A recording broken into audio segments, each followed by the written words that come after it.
بسم اللہ الرحمن الرحیم۔ السلام علیکم قارئین۔ آج کل ہندوستان کا شہر دلی دنیا بھر کی نگاہوں کا مرکز بنا ہوا ہے۔ ہم بھی آج دلی کی بات کریں گے۔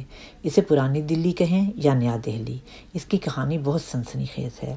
بال کھاتے دریائے جمنا کے دونوں طرف میں آباد دلی شہر، جس کا تذکرہ مہابھارت میں بھی ملتا ہے، اس کی تاریخ پیدائش اتنی اہمیت نہیں رکھتی، بلکہ اہمیت اس بات کی ہے کہ اس پر حکومت کرنے والے کون تھے۔ مختلف رنگ و نسل کے بادشاہ، راجے، حکمران، شہنشاہ، ملکہ اور اس پر چاروں طرف سے حملہ کرنے والے بیرونی جنگجو کون تھے۔ کب کون ہارا اور کب کس نے دلی سلطنت فتح کی، یہ اعداد و شمار اس سے بھی زیادہ دلچسپ ہے۔ بیرونی جنگجوؤں نے اس شہر کو کئی مرتبہ پامال کیا، بہت دفعہ اس کی سلطنت تباہ ہوئی، کئی مرتبہ یہ فتح ہوا اور کتنی ہی مرتبہ اسے دوبارہ بسایا بھی گیا۔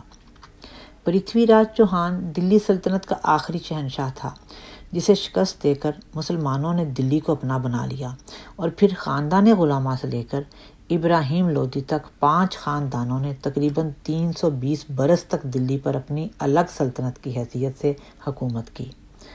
آخر ظہیر الدین بابر نے پانی پت کی پہلی لڑائی میں ابراہیم لودھی کو شکست دی اور دلی کی سلطنت ختم کر دی۔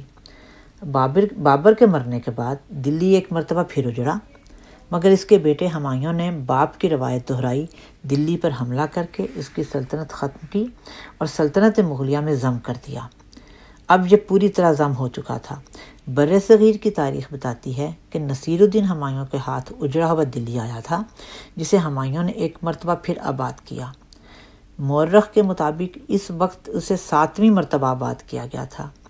پھر یہ شہر مسلسل مغلیہ سلطنت میں شامل رہا اور 1957 میں آخری تاجدار بہادر شاہ ظفر کی جلا وطنی تک مغلوں کا دارالحکومت بھی رہا۔ لال قلعہ، جامع مسجد، قطب مینار، چاندنی چوک اور درجنوں چھوٹے بڑے ایسے کئی شاہکار ہیں جو مسلمان بادشاہوں کی یاد دلاتے ہیں۔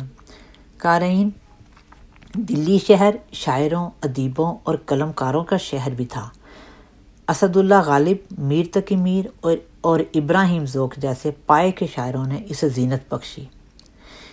ایک شاعر نے دلی کی حالت زار ایسے بیان کی ہے: دلی کہاں گئی تیرے کوچوں کی رونقیں، گلیوں سے سر جھکا کے گزرنے لگا ہوں میں۔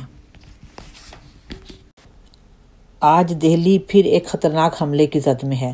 اصل میں حملہ آور کوئی اور نہیں، مودی سرکار کے بنائے ہوئے 3 جان لیوا زرعی قوانین ہیں، جنہوں نے ہندوستان کے کسانوں کی نیندیں حرام کر دی ہیں۔ ہندوستان میں پہلے بھی کسان ایسی تحریکیں چلا چکے ہیں اور چند برس قبل تو 3 لاکھ کسان حکومتی پالیسی سے مایوس ہو کر اجتماعی خودکشی بھی کر چکے ہیں، مگر جب بھی مودی سرکار کے کان پر جوں تک نہیں رینگی تھی۔ اس مرتبہ پنجاب کے کسانوں نے اس تحریک کو اٹھایا ہے، لیکن وہ اکیلے نہیں، ملک بھر کے کسانوں کی مدد ان کے ساتھ ہے۔ ہندو، مسلم، سکھ، عیسائی سب مل کر اس تحریک کے خلاف آواز اٹھا رہے ہیں، لیکن زیادہ تر سامنے آ کر حکومت کا مقابلہ کرنے والوں میں سکھ قوم آگے ہے۔ لاکھوں سکھ کسان، جن میں مرد، عورتیں، بوڑھے، جوان سب شامل ہیں، پنجاب سے دہلی کے سینے پر جا کر بیٹھ گئے ہیں۔ پولیس گردی کی وجہ سے غصے میں آ کر لال قلعے پر اپنا مذہبی جھنڈا بھی لہرا چکے ہیں۔ مودی سرکار انہیں دہشت گرد کہنے پر بضد ہے، مگر سوچنے کی بات ہے کہ دھرتی سے دانے نکال کر اللہ کے مخلوق کا پیٹ بھرنے والے کیا دہشت گرد ہو سکتے ہیں؟ ایسا ہرگز نہیں۔ دھرتی کا سینہ چیر کر رزق مہیا کرنے والے کسان دیس کے وفادار تو ہو سکتے ہیں، شر پسند نہیں۔ اب دیکھتے ہیں کہ اس مرتبہ دلی کے اس معرکے میں جیت کس کی ہوتی ہے۔